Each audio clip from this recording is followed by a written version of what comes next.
नेपालको ओडिआई सङ्कट उत्कृष्ट मानिएको फिल्डिङमा नै प्रश्न उठ्न थाल्यो।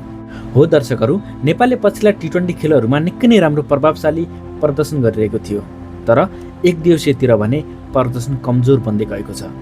आइसिसी CWC लिग 2 का 36 खेलमध्ये नेपालले हालसम्म 19 खेल खेलिसकेको छ, जसमा 5 वटा खेल मात्र जितेको छ।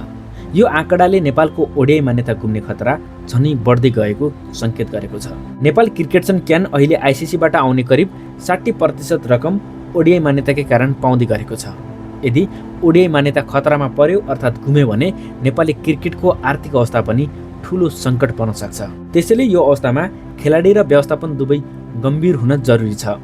हुन त कसैले हार्नका लागि खेल्दैनन्, खेलहरूलाई जित्नकै लागि खेलहरू खेल्ने गर्छन्।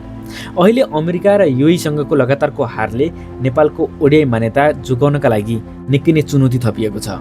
19 खेलबाट 12 अङ्क मात्र जोडेको नेपाल हाल 8 टोलीमध्ये 7औं स्थानमा रहेको छ। पुच्छारबाट दोस्रो स्थानमा छ भनौँ। अझ भनौँ, अङ्क तालिकाको सबैभन्दा कमजोर मानिएको टिम युएईले पनि नेपाललाई हराएको छ। लिग 2 का शीर्ष 4 टोलीले सिधै विश्वकप छनौटमा स्थान पाउने र उनीहरूको ओडिआई पनि सुरक्षित हुने भएकाले नेपालका लागि बाँकी खेलहरू गर या मरको अवस्थामा रहेका छन्। लिग 2 का केही खेलहरू भने नेपालको होम ग्राउन्डमा हुनेछन्, जसमा नेपालले राम्रो प्रदर्शन गर्नेछ र फाइदा उठाउनेछ, तर अन्य धेरै खेलहरू भने नेपालले अन्य देशमा खेल्नुपर्नेछ, जहाँ नेपालले जित्नै पर्नेछ। यदि यस्तै प्रदर्शन अहिलेकै जस्तो प्रदर्शन रह्यो भने नेपाल शीर्ष 4 भित्र पर्न सक्ने सम्भावना भने निकै नै न्यून छ।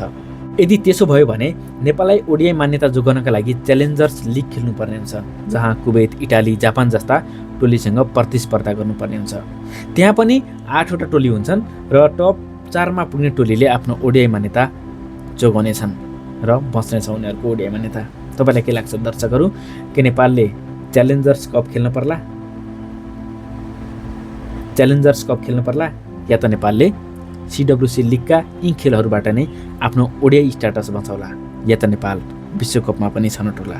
आफ्नो प्रतिक्रिया कमेन्ट गर्नुहोला।